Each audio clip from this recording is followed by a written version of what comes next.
Welcome back after what feels like weeks, maybe even months of no reveals. That's not true, we've had reveals, but we've had a lot of hype about the Horus Heresy. We had all the leak stuff going on, we had them change their timetable to reveal stuff early. It's been a whole lot of Horus Heresy, very targeted, very focused, and it makes sense. It is, of course, a new edition that's on the way, so you'd expect to see more. But no, not this Monday. This Monday we've got a reveal for AOS, and because it's AOS, it looks solid, because AOS is peak when it comes to design. Don't at me, I don't care. Anyway, we have an Oracle and an Incarnate rear from the abyssal depths. We know it's going to be good, because it's Idoneth Deepkin, and we can see that immediately. Idoneth Deepkin are absolutely quality. Deep sea elves who are blind, who ride sharks. I don't care how stupid that sounds, because it's also awesome, and you cannot convince me otherwise. I'm always excited for more Idoneth, and just this little glimpse of Mathaela, Oracle of the Abyss, makes me think it's going to be absolutely solid. And it is. To be fair, it was set up as solid.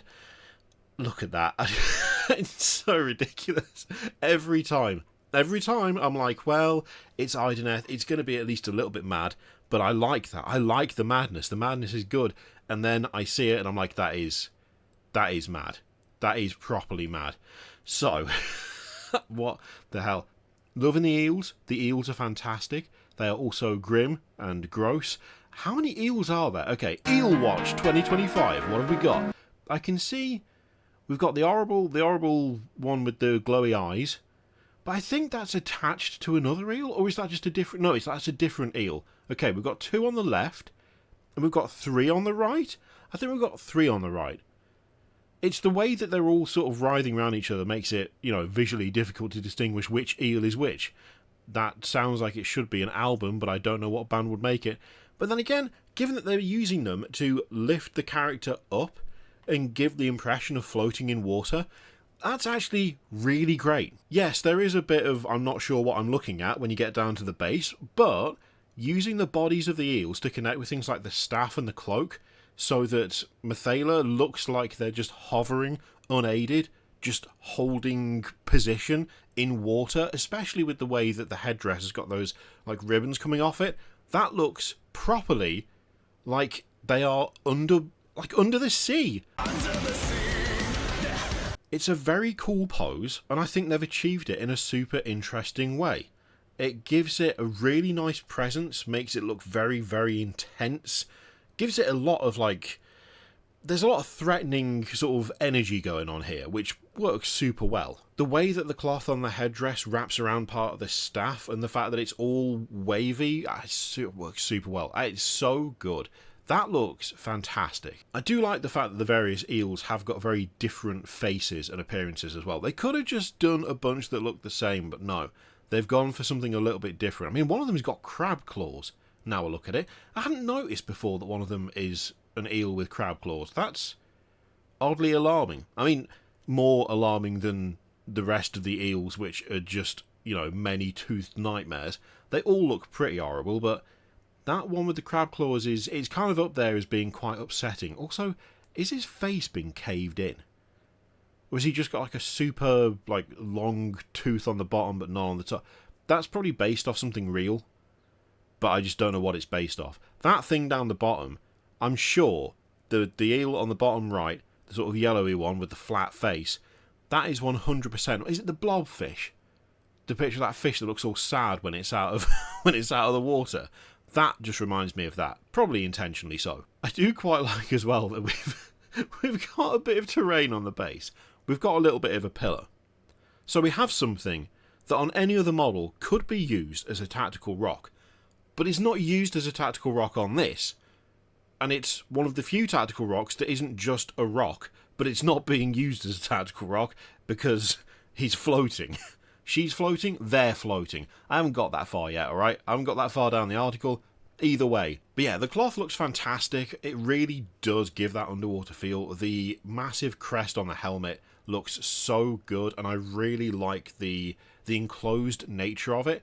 Changes the shape of the face significantly. I love the head of the staff as well. It looks very sort of kelp-like, which I don't know whether that's something that it's supposed to look kelp-like or whether it's supposed to look more sort of I don't know, flamey, streamery, I'm not sure. Either way, it looks the part. It suits really, really well. There's quite a lot of detail going on in the model, but it's not massively busy, which is quite nice. There's a lot of bare skin, which is obviously a nightmare when it comes to me trying to paint anything like that, because I'm bad at painting skin. But outside of that, cloth looks good, armour looks really nice, intricate but not too overcomplicated, not too busy. Oh, they've done a good job here. They've absolutely knocked it out of the park with this one. Alright, let's see what we got. So the Temple of Sar Danoi lies at the crushing nadir of the Maethnar Sea. Oh, good lord. The resting place of the Icarian Lantern. Jesus. Mathaela is the chief priest, a seer who divines the future by reading the churning currents of the ocean. In the wake of the vermin dude, they foresaw great tragedy before befalling the Corellium. I don't know what I expected. This always happens, especially with AOS. It always happens. I get faced with a bunch of words I don't know. And to be fair, some of them, how am I supposed to know them? They're made up. I mean, I guess all words are made up, sort of. But then a lot of them, I don't know. I don't know what I'm supposed to do. I don't know. We'll try. We'll try, okay? We've got befalling the Corellium, great soul reefs, which house the souls of the Idoneth dead, and now they emerge from the depths to defend these precious reefs from dark forces. When I first looked at them and said he looks good, or her, or they, or whichever way around it is, looks like we do have a they. There's some alternate angles there we'll have to take a look at. Spending so long in the depths has given them a great affinity with the aquatic horrors that live there. Not many other people to talk to, quite like that as an aside, and their siren song in the abyss rouses these pelagic piles to action, adding one to the attack characteristic of any nearby companion weapons. Okay, that's fun. And a proper wizard as well. Nice. Alright, let's have a look at the alternate angles here, and let's make that a little bit bigger. We don't want it to be teeny tiny. Oh, look at those eels. Okay, so we've got a definite angler. I haven't realised. From the front, you can't really see the anglerfish inspiration on one of those eels there, who also has a pair of horrible little claws. They've really gone for it, haven't they, with making them horrible. Okay, the face on the crab claw eel. What a sentence. Why would you even need to say that? The face makes more sense from this angle. This is one where I think you do need to turn it a bit. You need to turn it to get the full impact, because there's quite a bit on those pelagic pals, I think it said, that you just don't get from the front. But from this sort of angle, yeah, way more detail. It feels like there's a good mix of fun inspirations there as well. They have actually done. I think it's better. I think they've done it better by having them quite unique, each one. Also gives more scope, I guess, to painting them a bunch of different colours. If they're like demonstrably not the same species of nightmare freak, undersea nightmare freak, then you can get away with going a bit more wild than if they all looked exactly the same, you know? Yeah, looking good. Looks decent. Now, they can also use the Law of the Abyss to summon the Incarnate of the Deep, a manifestation of the Realm Sea's extraordinary power who visit violence upon the foes of the Idoneth. Okay, that is solid. Look at that. That might be one of my favourite Idoneth things they've done, which I know sounds weird, because there's no deep sea elf in this picture. It's just a big, watery nightmare. But I really like that. It's got a huge amount of menace. It looks like the presence of it is really, really cool. The way it's kind of breaking out of the ground but retaining all of the watery stuff. Oh, I mean, it looks like it would be an absolute nightmare to paint. I don't think I'd enjoy painting it, but... Well, then again, you lay down your colours, right? You lay down your colours. If you've got an airbrush, doing it that way would probably be the easiest. Just doing a gradient from, like they've done there, with like dark blue to light blue all the way up to borderline white. And then you could just go absolutely ham with a dry brush.